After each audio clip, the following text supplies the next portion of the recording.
जून महिन्याचा दुसरा आठवडा सुद्धा संपत आलाय, मात्र अजूनही जे शेतकरी आहेत त्यांना पावसाची अपेक्षा आहे. आपण जर पाहिलं तर दरवर्षी 7 ते 8 जूनला पाऊस होतो आणि त्यानंतर राज्यभरातील शेतकरी हे पेरणीला सुरुवात करतात. मात्र सध्या अशी परिस्थिती आहे, सर्वसामान्य शेतकऱ्यांनी मशागत करून ठेवल्यात, मात्र त्यांना पावसाची अजूनही ओढ आहे.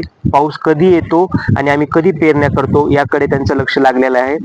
राज्यभरातील शेतकरी आता त्या गोष्टीमुळे चिंतेत आपल्याला पाहायला मिळतात. शेतातील मशागत झाली आहे, मात्र आता पेरणी करायच्या वेळेस पावसाने आता दगा दिलाय. कुठेतरी पाऊस आता हरवलाय का, असा गंभीर प्रश्नही त्यांच्या पुढे उभा राहिलाय.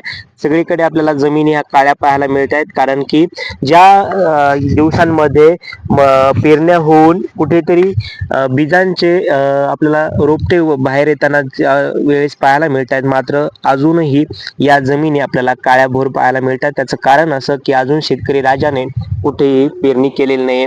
आपल्यासोबत त्या संबंधित बोलायला, प्रतिक्रिया द्यायला काही शेतकरी आहेत, ज्यांच्या काय व्यथा आहेत आणि हे पेरणी जर उशिरा झाली तर याचा गंभीर जो परिणाम आहे पुढे काय पाहायला मिळू शकतो ही आपण त्यांच्याकडून जाणून घेणार आहोत. जून महिन्याचा दुसरा आठवडा संपत आलाय, मात्र अजूनही तुम्ही पेरण्या केल्या नाहीत. काय गंभीर प्रश्न पाऊसच आला नाही. पाऊस आला नाही. आता 15 जून झाली. पाऊस केव्हा पाहिजे? जवळपास 7-8 जून पर्यंत. तोपर्यंत आमच्या लागवडी वगैरे होतात सगळ्या. आणि ह्या टायमाला माल सगळे डोला लागतात मस्तपैकी, ते अंकुरित राहतात. शेत एकदम हिरवगार दिसतं, मन प्रसन्न राहतं. आता इथं कसं झालंय, पाऊसच नाही. 15 दिवस झाले, आता 15 तारीख आहे अजूनची, आणि अजून बी पाऊस येईल का नाही येईल हे बी कोणाला काही सांगता येईल नाही. केव्हा येतो काय येतो. त्यामुळे आता आम्ही ज्या मेजर नांगटी वगैरे ते सर्व मशागत करून ठेवतो. रोटरी वगैरे अजून बाकी. ते आता खर्च करावं का नाही करावं, रोटरी मारा नाही मारा तो प्रश्न आहे. युद्ध झालं, युद्धाचा परिणाम ते डिझेल पेट्रोलवर झाला. ते त्याच्यामुळे आमच्यावर पण झाला.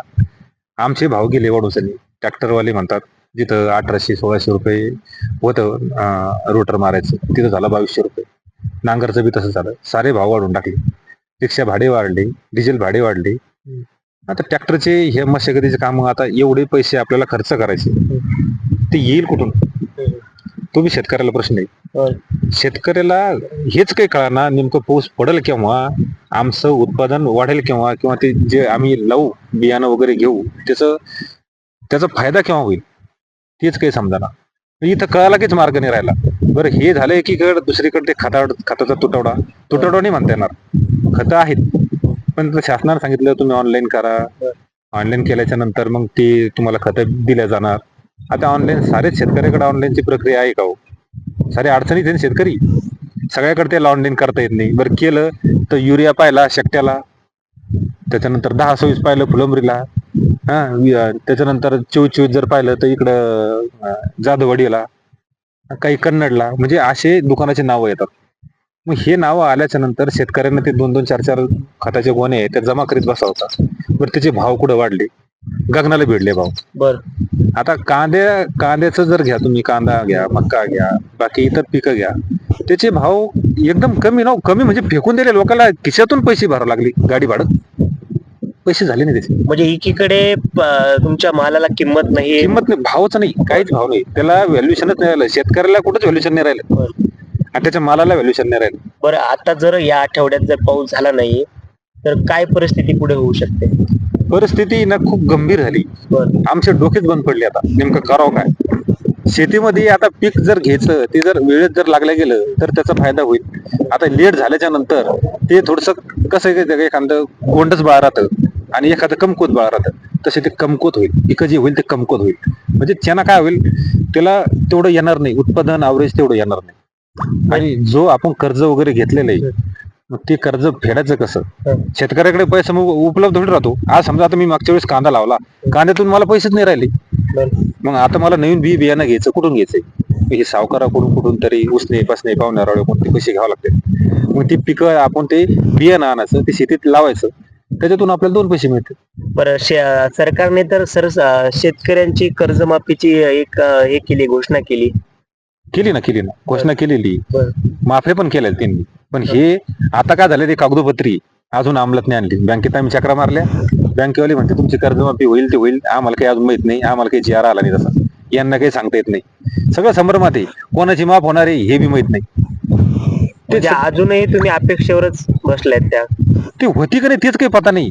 बरं होती तर कोणाकोणाची होणार आहे, काय होणार आहे त्याचं काही सांगता येणार नाही. नक्कीच आपण जर पाहिलं तर ज्याप्रमाणे पाऊस येत नाहीये त्याचप्रमाणे त्या पाऊस जरी आता काही आठवड्यानंतर आला तर जे होणारे पीक आहेत ते कसे असतील आणि त्यानंतर आमची परिस्थिती कशी असेल असा गंभीर प्रश्न सुद्धा शेतकऱ्यांना पडलेला आहे. आपल्यासोबत काका आहेत. काका, याआधी अशी परिस्थिती आली होती का आणि अशा परिस्थितीमध्ये कसं सामोरे जाताय तुम्ही? मी एक समजा 50 वर्षापासून शेती करतो. 50 वर्षापासून शेती करत असताना जे समजा 90ला जे भाव होते शेतीच्या मालाला 500 रुपये क्विंटल भाव होता त्यावेळेस. आज तर काय भाव झाला तिचा 500 समजा 1000 रुपये 1200 रुपये भाव केला त्यांनी. म्हणजे 50 वर्षामध्ये शेतीच्या मालाची कवडीची किंमत आहे ना आमची केली आज 50 वर्षामध्ये. तर ते आता कुठं ती एक दिवस बातमी होती पंतप्रधान म्हणतो मी MSP वाढली. काय MSP वाढली? 200 रुपये वाढली होती एका क्विंटल मागे 200 रुपये भाव केला नाही.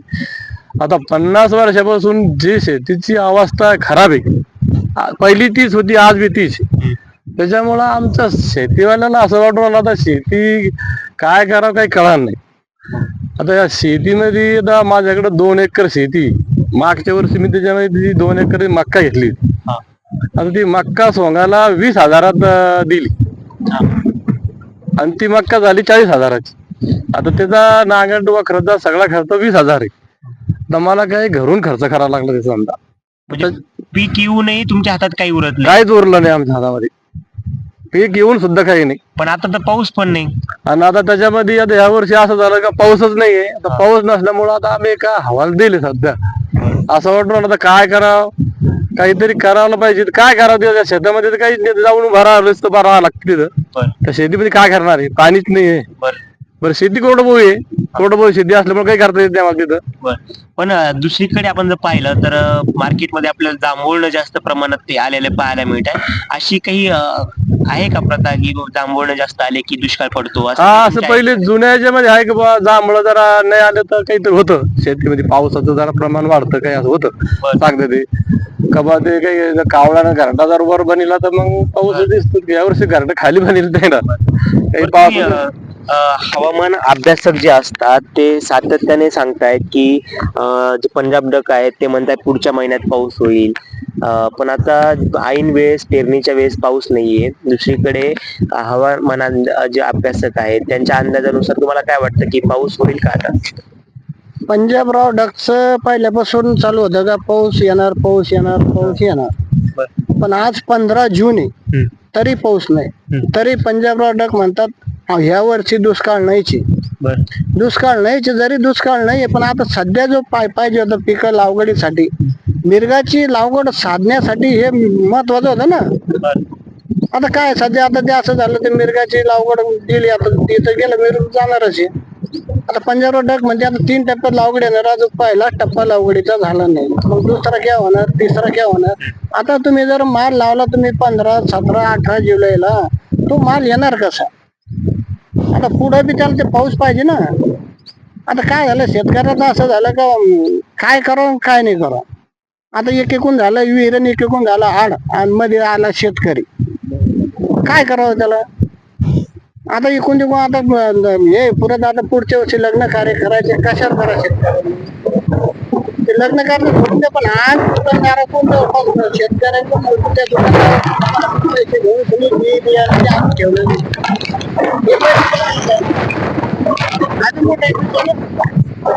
याच्यामध्ये काय होतं इकडे झालं ते युद्ध तिकडे चालू आहे. त्या युद्धाचे परिणाम कोणावरच नाही झाले, फक्त एकमेव शेतकऱ्यावर झाले.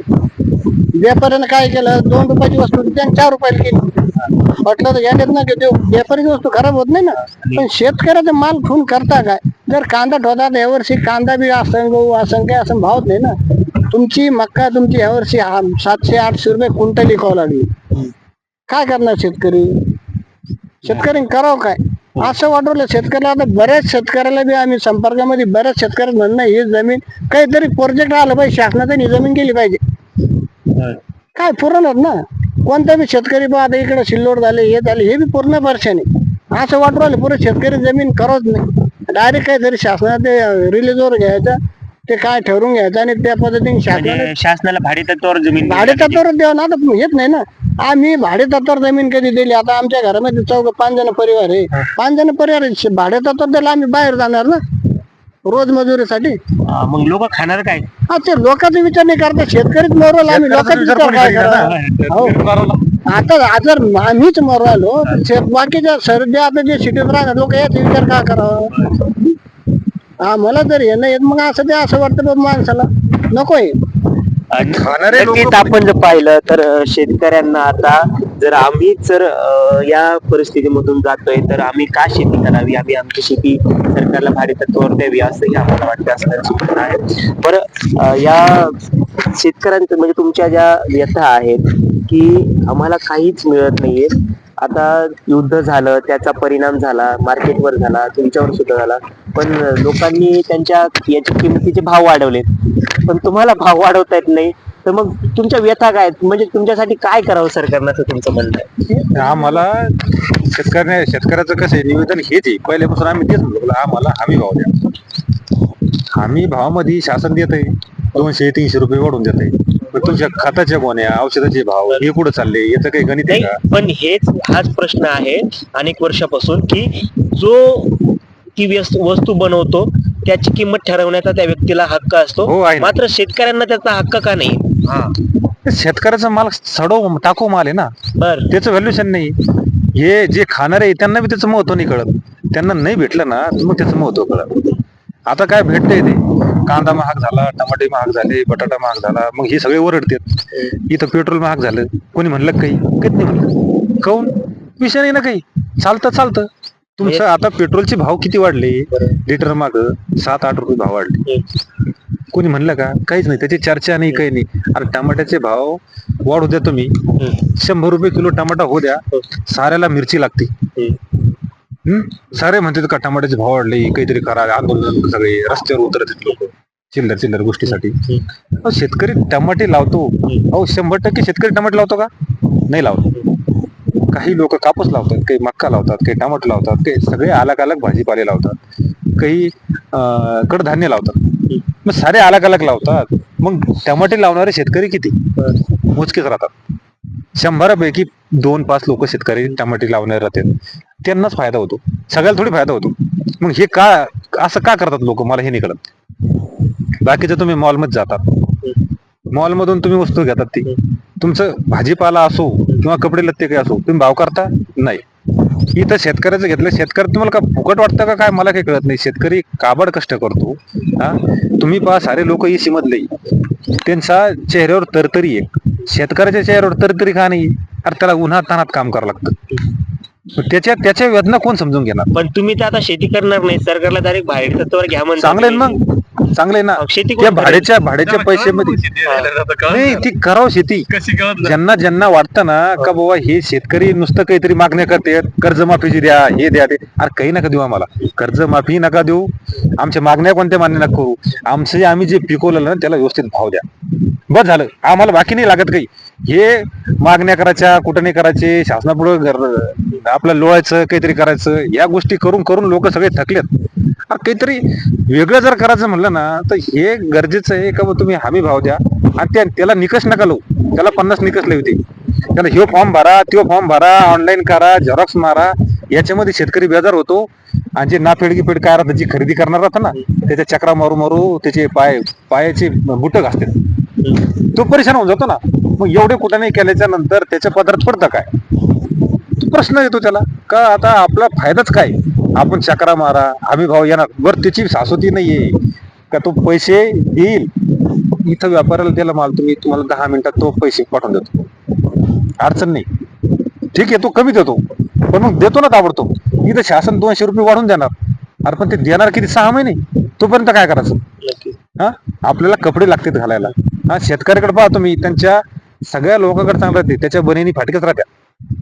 काऊन राहत्या? त्याला दाखवायचंय का लोकांना माझे फटके म्हणून? अरे पैसे ना, जेव्हा राहते ना त्याचे सण असतील, दिवाळीला, दसऱ्याला, त्यावेळेस तो पैसे घेतो. पैसे आले का त्याच्यात तो त्याला कपडे घेता येते, सगळ्या गोष्टी घेता येत्या. आता तुमच्याकडे तुम्ही पगारवाले लोक आहे सर्व, यांना काय महिन्याला पगार झाला तर मग हे घे ते घे शॉपिंग कर. आम्हाला तसं थोडी आहे. आमची मक्का विकली त्याच्यातून 2 पैसे आले तर आम्ही म्हणजे शॉपिंग करणार. तुमच्या मालाला हमी भाव मिळावा चांगला आणि तो हेच अधिकार राजधानी तुम्हाला आमचं. असावा, असं तुमचं म्हणणं आहे. हो. नक्कीच आपण जर पाहिलं तर या अनेक शेतकऱ्यांच्या अशा वेदना आहेत. नक्कीच ज्याची ती वस्तू त्याला ती वस्तूची किंमत ठरवण्याचा अधिकार असतो, मात्र शेतकऱ्याला तसं करता येत नाही. त्यामुळे आम्हाला तुमची कर्जमाफी नकोय, आम्हाला तुमचे कोणतेही आश्वासन नकोय, फक्त आमच्या पिकाला योग्य भाव द्यावा आणि आमच्या वस्तूची किंमत आम्हाला ठरवण्याचा अधिकार द्यावा, असं या सर्व शेतकऱ्यांचं म्हणणं आहे. मी राम बुधवंत, नवराष्ट्र, छत्रपती संभाजीनगर.